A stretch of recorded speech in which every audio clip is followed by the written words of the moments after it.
నమస్తే, welcome to special debate. Telugu రాష్ట్రాల్లో రోజు రోజుకు చలి తీవ్రత పెరుగుతోంది. దీంతో సీజనల్ వ్యాధుల ప్రభావం అధికంగా ఉంటోంది. ఈ ఎఫెక్ట్తో చిన్నపిల్లలు, వృద్ధులు తీవ్ర అనారోగ్యానికి గురవుతున్నారు. ప్రస్తుతం వాతావరణం చల్లగా ఉండడం, చలికి పొగమంచు, పొల్యూషన్ కూడా తోడవడంతో ఆస్తమా, అలర్జీ, చర్మ సంబంధ వ్యాధులు, దగ్గు, జలుబు, సీజనల్ ఫీవర్స్ కేసులు ఎక్కువగా నమోదవుతున్నాయి. వింటర్ సీజన్ షురూ అయినప్పటి నుంచి పిల్లలు, వృద్ధులు, మహిళలు వందల సంఖ్యలో హాస్పిటల్స్ ముందు క్యూ కడుతున్నారు. ప్రధానంగా lung diseases, rhinitis, sinusitis, throat ఇన్ఫెక్షన్లు, చర్మ సంబంధ వ్యాధులు, నిమోనియా తదితర వ్యాధుల బారిన పడుతున్నారు. సిటీలోని ప్రధాన ఆసుపత్రుల్లో రోజు వందల్లో ఆస్తమా, అలర్జీ, సీజనల్ ఫీవర్ల బాధితులు క్యూ కడుతున్నారు. ఇక సీజనల్ వ్యాధులపై తీసుకోవాల్సిన జాగ్రత్తల గురించి వివరించడానికి మనతో పాటు లైవ్లో సిద్ధంగా ఉన్నారు ethics committee chairman doctor Vijay Bhaskar గారు. వారిని అడిగి మరిన్ని వివరాలు తెలుసుకుందాం. నమస్తే డాక్టర్. చూస్తున్నాం వాతావరణంలో చాలా మార్పులు వస్తూ ఉన్నాయి. ఈ చలికాలం అనగానే కొంచెం క్రోనిక్ డిజార్డర్స్కి గురవుతూ ఉంటారు చాలామంది. అయితే ఈ ఎఫెక్ట్ ఇప్పుడు నేను చదివినట్టుగా పిల్లల్లోనూ, వృద్ధుల్లోనూ అధికంగా ఉంటుంది. కానీ ఇప్పుడు వయసుతో సంబంధం లేకుండా అందరూ ఇంట్లో ఒకరికి వస్తే అందరికీ ఎఫెక్ట్ అయ్యేలాగా పరిస్థితి మారిపోయింది. అసలు ఈ వాతావరణం కారణంగా ఇటువంటి వ్యాధులు ఎందుకు వస్తున్నాయంటారు? ఇదంతా బ్రీడింగ్ సీజన్ అంటారండి. బ్రీడింగ్ సీజన్ వైరస్ ఎక్కువగా మనకు దోమల వల్ల కానీ, లేకపోతే స్టాగ్నెంట్ వాటర్ వల్ల కానీ, వెదర్ చేంజ్ లో కొన్ని వైరసెస్ అబ్నార్మల్ గా ఫామ్ అవుతుంటాయి.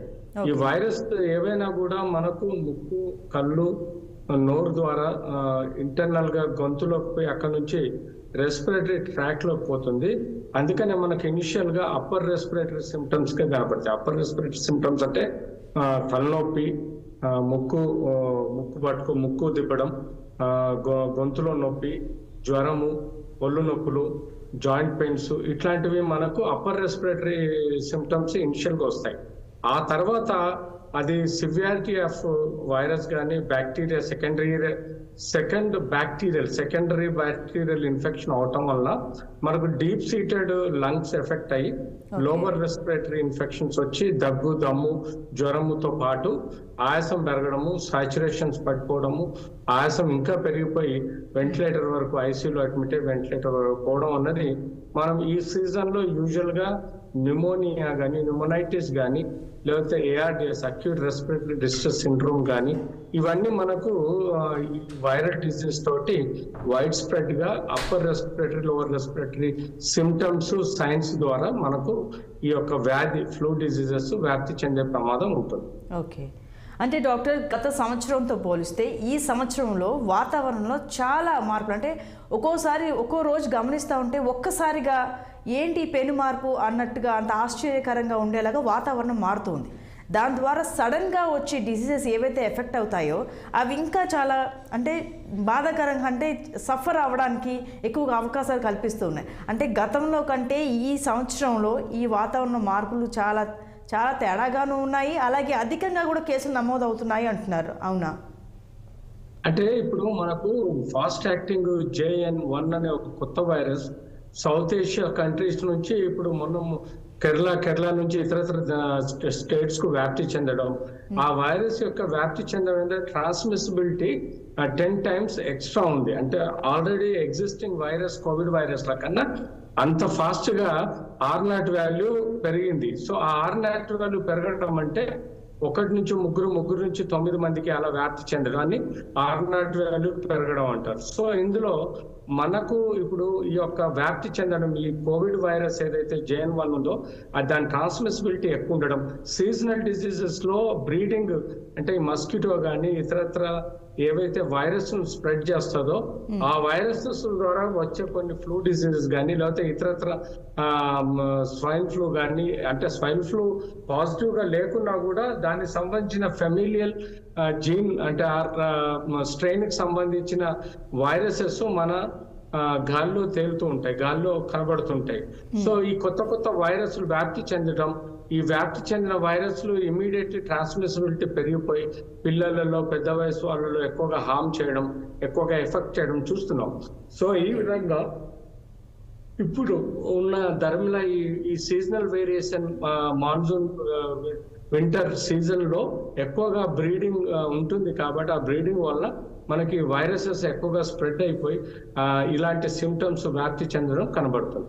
అలాగే డాక్టర్, అంటే సాధారణంగా జలుబు వచ్చినప్పుడు మహా అంటే 3 లేదా 5 రోజుల వరకు ఉంటుంది. ఆ తర్వాత అంటే ఇప్పుడు జ్వరం అయినా సరే, దగ్గు అయినా సరే, తలనొప్పి అయినా సరే, కానీ అంతకు మించి రోజుల తరబడి సఫర్ అవుతూ ఉన్నారంటే కామన్గానే తీసుకోవాలా, సాధారణంగానే తీసుకోవాలంటే సొంత మెడికేషన్ తీసుకుంటే సరిపోతుందా? యూజువల్గా 3 to 4 days 5 days సిమ్టమ్స్ మనం లైట్ తీసుకున్న పర్వాలేదు. అంతకు మించి మనం 5 to 7 days to 14 days వరకు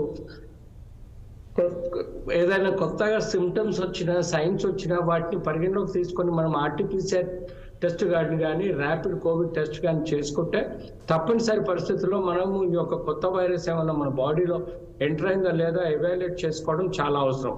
సో అలా మనం ఈ బేసిక్ టెస్ట్ చాలా చీప్ అండ్ బెస్ట్ టెస్ట్లు కాబట్టి ఈ న్యూమోనియా సిమ్టమ్స్ ఉన్నా ఒకసారి మీ దగ్గరలో ఉన్న ఫిజిషియన్ కానీ పిడియాట్రిషియన్ కలిసి తగినంత మందులు వాడుకొని చూడండి.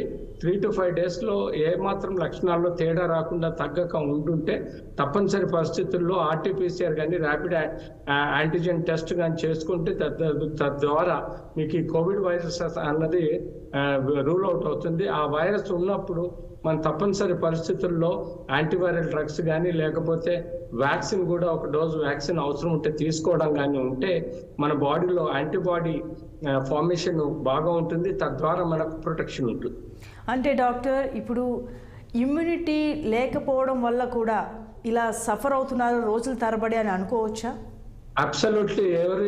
అంటే బీపీ, షుగరు, క్యాన్సరు, ఇతర వ్యాధిగ్రస్తులలో ఎవరికైతే ఇమ్యూనిటీ లో ఉంటుందో, ఇమ్యూనో సప్రెసివ్ డిజార్డర్స్ లో ఉంటారో అలాంటి వాళ్లకు తప్పనిసరి పరిస్థితుల్లో ఇమ్యూనిటీ లో ఉండే ప్రమాదం ఉంటుంది. లో ఉంటే మనకు అటాక్ అయిన వైరస్, యాంటీజెన్ లాంటి వైరస్ బాడీలో ఇమ్యూన్ సిస్టంలో కౌంటర్ చేయడానికి మనకు కావాల్సినంత యాంటీబాడీస్ ఫామ్ అవ్వవు. తద్వారా ఏమవుతుందంటే ఇమ్యూనిటీ లో ఉండటం వలన యాంటీబాడీస్ ఫామ్ అవ్వకపోవటం వలన ఈ యొక్క వైరల్ డిసీజెస్ వైడ్ స్ప్రెడ్ గా డీప్ సీటెడ్ గా మనకు వైటల్ ఆర్గన్స్ లో చేరిపోయి వైటల్ ఆర్గన్స్ డ్యామేజ్ చేస్తే అది ఆబ్వియస్ గా లంగ్ నుంచి కిడ్నీ నుంచి ఇతరత లివర్ కానీ లేకపోతే హార్ట్ కానీ బ్రెయిన్ ఎఫెక్ట్ అయ్యి కాంప్లికేట్ అయ్యే ఆస్కారం ఉంటుంది. ఓకే డాక్టర్, మరి ఇలాంటి సిచ్యువేషన్ ఎదురైనప్పుడు ముఖ్యంగా చిన్న పిల్లలను చూసుకున్నా, వృద్ధుల్ని చూసుకున్నా, అంటే వయసు పైబడిన వారిని చూసుకుంటే వీళ్ళు చాలా డెలికేట్గా ఉంటుంది వీళ్ళ హెల్త్ స్టేటస్ వచ్చేసి. అంటే ఏదైనా వస్తే తట్టుకోలేకపోవడం, చిన్నపిల్లలు చెప్పలేకపోవడం, పెద్దవాళ్ళైతే తట్టుకునే పరిస్థితి ఉండదు, చాలా డెలికేట్గా ఉంటుంది అన్నమాట వీళ్ళ సిచ్యువేషన్. ఇలాంటప్పుడు వీళ్ళకి ఇమ్యూనిటీ బూస్టింగ్ ఎలా చేయాలంటే, అంటే ఇమ్యూనిటీ బూస్టింగ్ ఎలా చేసుకోవాలి? యూజువల్గా మనం చిన్నపిల్లలు ఇచ్చిన టీకాల వలన వాళ్ళకు ఒక 29-30% ఇమ్యూనిటీ బూస్ట్ అయి ఉంటుందండి. తద్వారా యాంటీబాడీస్ తయారు చేసుకొని, అందుకని చిన్నపిల్లల్లో మనం కోవిడ్ ఎఫెక్ట్ చాలా తక్కువ చూసాం. ఎందుకంటే వాళ్ళలో రీసెంట్ గా తీసుకున్న వ్యాక్సిన్స్ వల్ల వాళ్ళకు ప్రొటెక్షన్ ఉంటుంది. కానీ ఇప్పుడు యాజ్ ఇట్ ఈజ్ గా కోవిడ్ ఫ్యామిలీకి చెందిన అన్ని వైరస్లకు సంబంధించి వ్యాక్సిన్స్ మనకు అందుబాటులో ఉన్నాయి. సో మనం తీసుకున్న 3-4 డోసెస్ బూస్టింగ్ డోసెస్ తగినంత ఇమ్యూనిటీ ఇప్పుడు బూస్టర్ చేయకపోతే తప్పనిసరి పరిస్థితుల్లో ఒక డోసు ఇప్పుడు ఈ సీజన్ లో ఒక డోసు వ్యాక్సిన్ వేసుకుంటే డెఫినెట్లీ ప్రొటెక్షన్ ఉంటుంది. పిల్లల్ని కానీ వృద్ధుల్ని కానీ కొంచెం ఐసోలేట్ చేసి జాగ్రత్తగా కాపాడుకోవాల్సిన అవసరం ఉంది. కామన్ పీపుల్ మాత్రం mask, face shield, physical distance, sanitization లాంటి జాగ్రత్తలు పాటిస్తూ ఉండాలి. కనీసం మాస్క్ అన్న ధరిస్తే తప్పనిసరి పరిస్థితుల్లో ప్రొటెక్షన్ ఉంటుంది. సో ఈ సీజన్ లో ఫ్లూ డిసీజెస్ నుంచి మనం తీసుకోవాల్సిన జాగ్రత్తలు వాళ్ళు ఫిజిషియన్స్ ఇచ్చే కానీ పల్మనాలజిస్ట్, పెడియాట్రిషియన్స్ ఇచ్చే బేసిక్ యాంటీ అలర్జీ మెడిసిన్స్ కానీ లేకపోతే సమ్ టైమ్స్ సెకండరీ ఇన్ఫెక్షన్ ఉంటే యాంటీబయాటిక్ కూడా తీసుకోవాల్సిన అవసరం ఉంటుంది. దాంతో పాటు కొన్ని యాంటీవైరల్ డ్రగ్స్ కూడా జీన్ స్టడీ కన్ఫర్మ్ చేస్తే దాన్ని బట్టి తీసుకోవాల్సిన అవసరం ఉంటుంది. డ్రైగా ఉండాల్సి వస్తుంది, మాస్క్ వేసుకోవాల్సిన వస్తుంది. ఏదైనా పాజిటివ్ టెస్ట్ వస్తే కంపల్సరీ ఐసోలేట్ చేసుకోవాల్సిన అవసరం వస్తుంది. ఎక్కువ జనం ఉన్న చోటికి పోకూడదు, ఎక్కువ ఎక్స్పోజ్ కాకూడదు, క్లోజ్ రూమ్లలో కూర్చోకూడదు, ఏసీ కానీ లేకపోతే ఐస్ క్రీమ్స్ కానీ ఇలాంటివి ఈ చలికాలంలో ముట్టుకోకూడదు. వీలైనంత వరకు డ్రైగా, హాట్గా, ఈవెన్ వీలైనంత వరకు గొంతు, ముక్కు, నోరు లాంటివి ఏవైతే కోల్డ్ అటాక్స్ అయ్యే ఆస్కారం ఉంటుందో వాటిని సేఫ్ గార్డ్ చేసుకునే విధంగా జాగ్రత్తగా ఉంటే మీకు ఈ సీజన్లో మీకు ప్రొటెక్షన్ కూడా సఫిషియెంట్గా ఉంటుంది. అలాగే డాక్టర్, ఒక చిన్నది క్లారిటీ ఏమిటి అంటే, ఇప్పుడు కరోనాని ఎదుర్కొన్నప్పుడు మన అంటే చాలా మరణాలు సంభవించాయి, చాలామంది అంటే మీరు అన్నట్టుగా పిల్లల్లో మాత్రం అంత డెత్ రేట్ అయితే నమోదు కాలేదు, కానీ ఎనీవే చాలా ప్రాణ నష్టాన్ని అయితే మనం చూసాము. ఇప్పుడు దాని నుంచి బయటపడ్డాక మళ్ళీ కొత్త వేరియంట్ గురించి కొంత ఆందోళన అయితే మొదలైంది. అయితే ఆ టైంలో ఖచ్చితంగా వ్యాక్సినేషన్ చేయించుకోవాలని వచ్చిన గవర్నమెంట్ ఆర్డర్ ప్రకారం ప్రతి ఒక్కరు కోవిషీల్డ్, కోవాక్సిన్ వేయించుకున్నారు. అయితే ఇప్పుడు ఇళ్లల్లో కానీ లేదా నార్మల్గా ఒకరిద్దరు కూర్చున్నప్పుడు హెల్త్ ఏదైనా డౌన్ అయినప్పుడు ఈ వ్యాక్సినేషన్ చేయించుకున్నాక ఇమ్యూనిటీ మరీ పోయినట్టుగా ఉంటుంది. అసలు ఈ వ్యాక్సిన్ వేయించుకున్న వాళ్ళు అసలు స్ట్రాంగ్గా ఉండాల్సింది పోయి వ్యాక్సిన్ వేయించుకున్న ప్రతి ఒక్కరు ఇలాగే సఫర్ అవుతున్నారు. కొంచెం చిన్నపాటి తలనొప్పి వచ్చినా జలుబు వచ్చినా తట్టుకోలేని పరిస్థితికి వచ్చారు. ఇదంతా వ్యాక్సినేషన్ వేయించుకోవడం వల్లే అన్నట్టుగా అంటున్నారు. అంటే అది నిజమేనా లేదా అపోహ అనుకోవాలా? లిటిల్ కన్ఫ్యూజన్ అయ్యారండి. This is absolutely wrong. Vaccine వేసుకున్నటం వల్ల మీకు ఇట్లాంటి కాంప్లికేషన్స్ వచ్చాయి అన్నది మాత్రం వెరీ రేర్ గా మా క్లినికల్ స్టడీస్ లో మేము తెలుసుకోవడం జరుగుతుంది. ఆ తర్వాతనే ఈ వ్యాక్సిన్ ఇవ్వాలా వద్ద అన్నది డిసైడ్ అవుతుంది.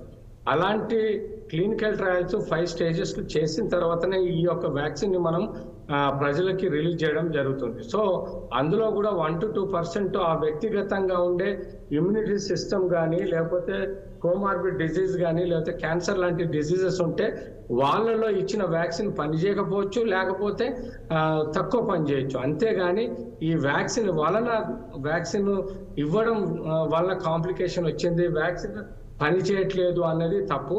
అబ్సల్యూట్లీ వ్యాక్సిన్ అనేది టీ సెల్స్, బి సెల్స్ లాంటి మన బాడీలో ప్రొడ్యూస్ చేసుకొని ఇప్పుడున్న వైరస్ ని నాశనం చేయడం కాకుండా ఫ్యూచర్ లో కూడా మెమరైజ్ సెల్ ద్వారా కూడా వచ్చిన వైరస్ ని డ్యామేజ్ చేస్తుంది. సో వ్యాక్సిన్ యొక్క ఉపయోగం 98%, 99% ఉంటుందండి. ఓన్లీ 1 to 2% ఇండివిజువల్ వ్యక్తి గుణాలని బట్టి, ఆ వ్యక్తి యొక్క రోగాల్ని బట్టి డిఫరెన్షియేషన్ ఉంటుంది తప్ప వ్యాక్సిన్ వల్ల 99-98% బెనిఫిట్ ఉంది. కాబట్టి కావాలంటే ఇంకొక డోస్ వ్యాక్సిన్ తీసుకోండి. ఎందుకంటే ఆల్రెడీ తీసుకున్న డోస్ వల్ల సఫిషియంట్ లాంగ్ టర్మ్ గా పనిచేయకపోవచ్చు. 3 నెలల నుంచి 6 నెలల్లో ఆ యొక్క యాంటీబాడీ ఇమ్యూనిటీ సిస్టమ్ డిరైల్ అంటే తక్కువ అవ్వచ్చు.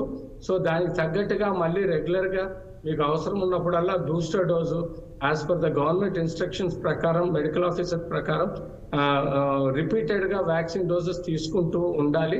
దానికి తోడు మనం జాగ్రత్తలు కూడా పాటించాలి. ఓకే డాక్టర్, అలాగే చాలా మంది అంటే ఇళ్లలో చూస్తూ ఉంటాం, అంటే చదువుకున్న వాళ్ళు ఎవరైనా సరే కూడా తలనొప్పికి కానీ, జలుబు, జ్వరం ఏదొచ్చినా కూడా ఫస్ట్ డాక్టర్ దగ్గరికి వెళ్లకుండా ఒక 2-3 days సెల్ఫ్గా మెడికేషన్ చేసుకుంటూ ఉంటారు. అంటే రెడీగా పారాసిటమాల్ అని, సిట్రజిన్ అని, డోలో అని ఇలా కొన్ని ట్యాబ్లెట్స్ వారికి అందుబాటులో ఉంటాయి, సిప్లా అని.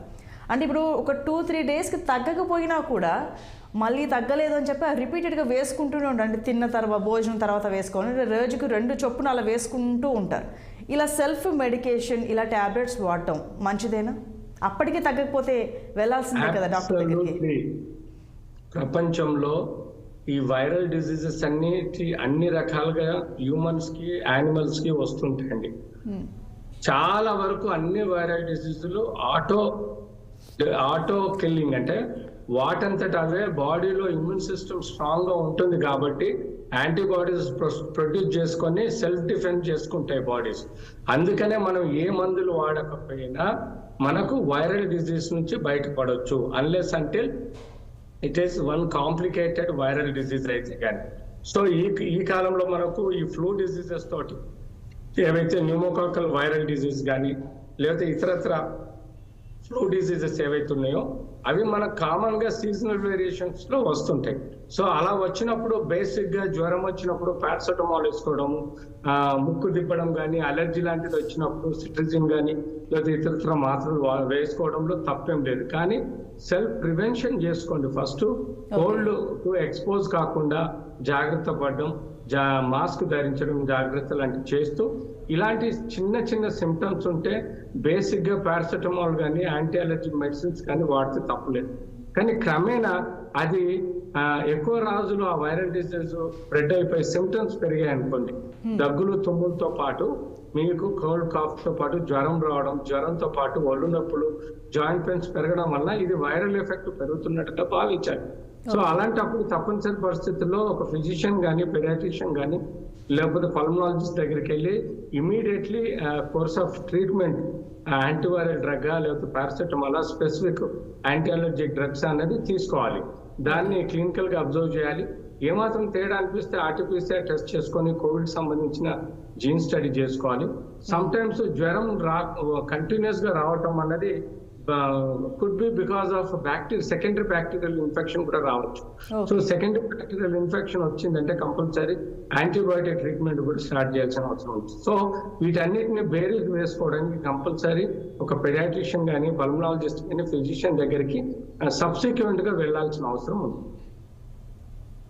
ఎస్ డాక్టర్ గారు, నిజంగా చాలా విలువైన ఎక్స్ప్లెనేషన్ ఇచ్చారు. కొన్ని అపోహలకైతే క్లారిటీ కూడా ఇచ్చారు. చాలా థ్యాంక్స్ అండి, మీ విలువైన అనాలిసిస్ని అందించినందుకు. Thank you so much doctor గారు. Thank you.